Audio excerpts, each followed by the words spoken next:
So you want to be a keynote speaker? Tell me the reasons why you want to become one. I'm always curious and intrigued by people's reasons for wanting to be something or do something. For me, I became a keynote speaker for the first time as far back as I can remember in 2010. I accepted the invitation because I wanted to showcase my research. I wanted to be on the stage and be recognized as an expert in the subject matter. But there are so many reasons for wanting to be a keynote speaker. Sometimes being a keynote speaker is selling your product and representing your company. So it is a form of promotion for yourself or your company. Some people want to be a speaker to inspire others, and that's definitely also one of the reasons why I stay on to become a keynote speaker. It's a gratifying experience when you see eyes on the stage light up, or they go oh or ah, or they come up to you after your speech and ask you more questions and engage with you and tell you how you've changed your life or their perspective of things. That's very rewarding for me as a keynote speaker. Some people become keynote speakers as their main job. That's what they do. They can fetch up to tens of thousands of dollars per speech, and that's their full-time job. I didn't want that for myself personally because I get bored really quickly and I wanted diversity in the everyday things that I do. Plus, I love research and I love teaching, and that's what I also choose to do on top of public speaking and speaking on the stage. So I've met a lot of people who go on stage to speak because they feel that they can generate new leads for their businesses. And that's another reason why people want to become keynote speakers. And they do that from time to time when opportunities present themselves. But I have also met so many people who have been given the opportunity to speak and they say yes and they do it, but they didn't have a clear intention for why they are giving that speech, for why they're on stage, for why they are being there and have accepted the invitation.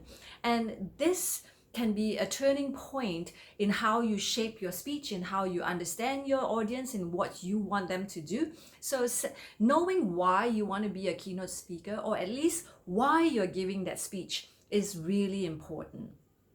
So now let's talk about the types of keynote speakers that you can be. So there are three main types: a paid keynote speaker, a non-paid keynote speaker, and a keynote speaker who pays to be a keynote speaker. So let's talk about the last one first and get it over and done with. So people pay conference organizers to become keynote speakers because of the thing we talked about before, because they are given the exposure to sell themselves and to sell their businesses. So you typically see this at conferences or at events where there are panel sessions, for example, and these people have paid to be a part of the panelist. So they may not be necessarily keynote speakers per se, but they are speakers or guest speakers, right? Either way, you will be seen as an expert in your field. Whether you're a keynote speaker, guest speaker, invited speaker, or a panelist, the goal is for you to be seen as an established expert in your industry. So when I talk about keynote speaker, let's lump all speaking engagements together with the goal of getting you to be seen as an expert, someone who knows your stuff. Now let's start with the third one and get it over and done with, because that's not what I want to teach you how to do. So the third one is easy to get, easy to do, because all you have to do is pay a speaker's fee to be showcased as an expert in your field. Typically, conference organizers will have a program and you pay an exhibitor's fees, and as part of the exhibitor's fee you get to be a speaker, and they will slot you into the program. The second one is where you are invited to be a speaker, but you are not paid a speaker's fee, but you are still paid the expenses, all of your expenses. So they will fly you out, they'll give you return airfares, they will put you up in a hotel, they will cover all your expenses while you are at the event, plus 1 day before and 1 day after. So it is still quite lucrative, particularly when you are starting out. So when I went for my first conference, I didn't have a speaker's fee. I did get an honorarium, which is a small version of a speaker's fee, and you don't have to pay tax on that.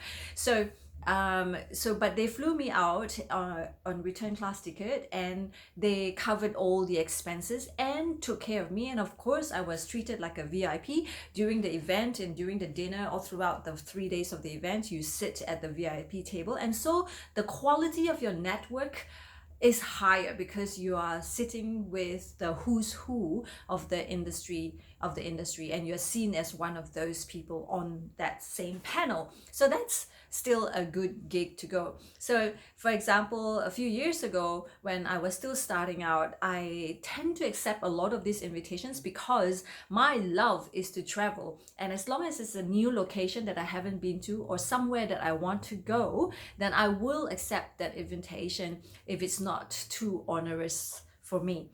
So one I remember with so much glee and joy when I went to Hong Kong for the first time to speak at a conference, and they paid for my return class ticket from, at that time I was living in Kuala Lumpur, so they flew me from Kuala Lumpur to Hong Kong. Not a big expense, but they put me up in the most beautiful suite, and in Hong Kong accommodation is very expensive, so to put me in a suite with a view of the harbor, I felt like I had made it. They also picked me up from the airport in a limousine, and when you get into the limousine, there is a bowl of water and mints, and this is time where there wasn't any Uber yet. So it was a great experience, and you definitely feel like you are a superstar celebrity even for a moment in time. And at that time I brought my mother along with me, and so she got to enjoy all that too, and so that was really fun for us.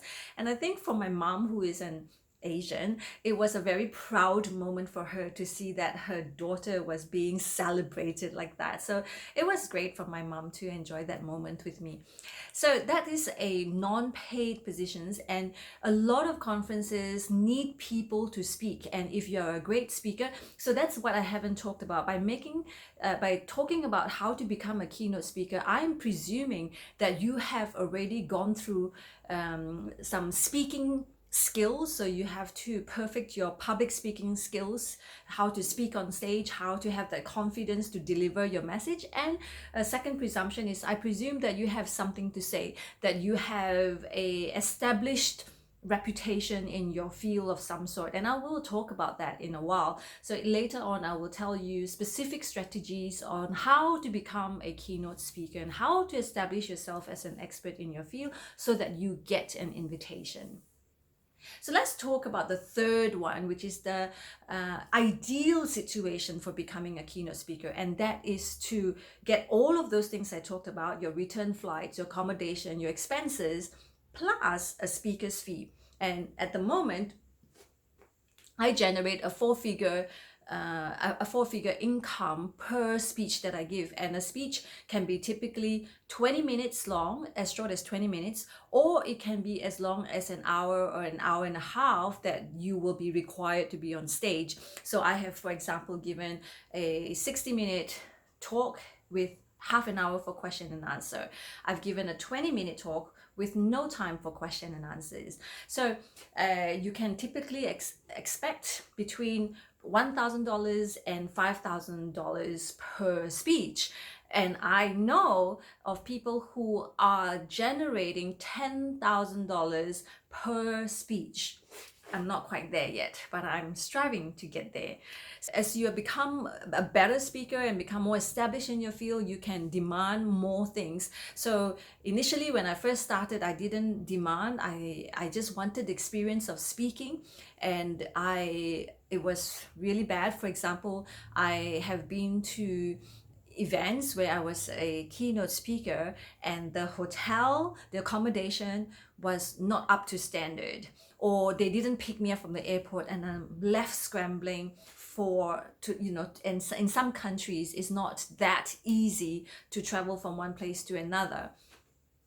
So those are the things that you should be considering when you think about accepting an invitation to speak. So now let's talk about what it takes to become a keynote speaker. So the first thing is to establish yourself as an expert in your field so that people will want to invite you to speak on a topic in that field, right? And how do you do that? So a few strategies. First strategy is to publish a book, right? So how, if you are an expert on digital marketing, for example, publish a book on digital marketing, and then you can say that you are a published author of so and so topic. So I have published lots of articles, academic articles, research articles. I've also published a lot of mainstream articles in travel magazines. I speak about women and travel, gender and travel in the tourism industry, for example. And I have written 2 books on women and travel, women and Asian women and travel. So that's how I get invitations to speak, is to write a book and become a published author. I will make a new video next time to talk about how you can publish a book quite easily, actually. So the second strategy is to win an award. And some of you have won an award before, or many awards before, but we never really think of how we can leverage or maximize these awards that we've won. We just, display the certificates, or we announce it on Facebook, but we never really do anything with it. So this is the time when you have won an award to leverage, to make use of that award. So for example, I have won something called the Responsible Leadership Award, and it was for me championing diversity and equity, gender equity in the tourism space. So I use that award now in my bio, for example, or I use that in my email introducing myself to organizers, to conference organizers, and say, I am so and so. The third strategy is to use whatever position you have in the community or at work to promote your expertise. So for example, I'll give you an example. I am a consultant, so I am a regional field expert for the United Nations World Tourism Organization. I wrote a report, I consulted on a report on the global report on women in tourism. So I use that as a leverage. We are talking about the United Nations here. So I use that as my business card to sell myself as a keynote speaker. And actually that opened up a lot of doors for me to speak. The fourth strategy is to write press releases of the things that you have done. So for example, if I have published a book, I will write a press release about the book. If I have won an award, I will write a press release about that award.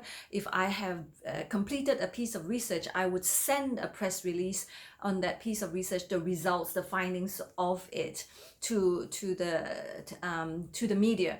And people will pick that up. When people are looking for keynote speakers, they look up people, and that's how they will find you, is where the media reports or talks about your expertise and what interesting things that you've done.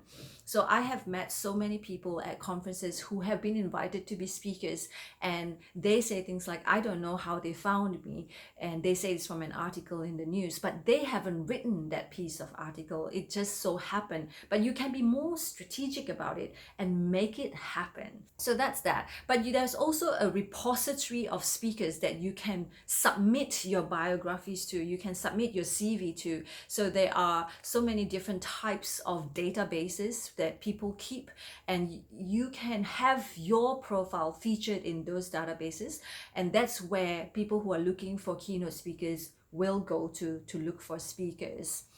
So those are some of the strategies that you can use. The last one is actually pretty direct, very common sense, and that is to contact the conference organizers. So if there is a particular conference that you normally go to and you've seen it people speak before, and you want to be a speaker at the event, just contact the organizers and say, hey, and give them this, tell them what you've done, the book that you've published, the award that you've won, the things that you've done. Send them a link of where news about you has has appeared and say, I would welcome an opportunity to speak, and I think my expertise will be of value to your audience. So sell yourself to them. I have done this myself lots of times, especially to conferences where I think I will get a lot of value from and I want to be seen as an expert in. And so, I would send out 10 emails and I may get 5 replies, and out of the 5 replies, 3 may say no, 2 will say yes, we're still looking for a speaker and let's talk further. And out of those 2, 1 happens. That's still pretty good. What is the chances of you contacting 10 organizers and 1 happen, and that 1 that happens gives you a free flight to a location that you want to go to, free accommodation, 5-star usually, free expenses all paid for a holiday, and on top of that, a nice speaker's fee for pocket money to spend when you're there. So I hope that these have helped you think a little bit more concretely about your strategies to becoming a keynote speaker. See you next time. Bye.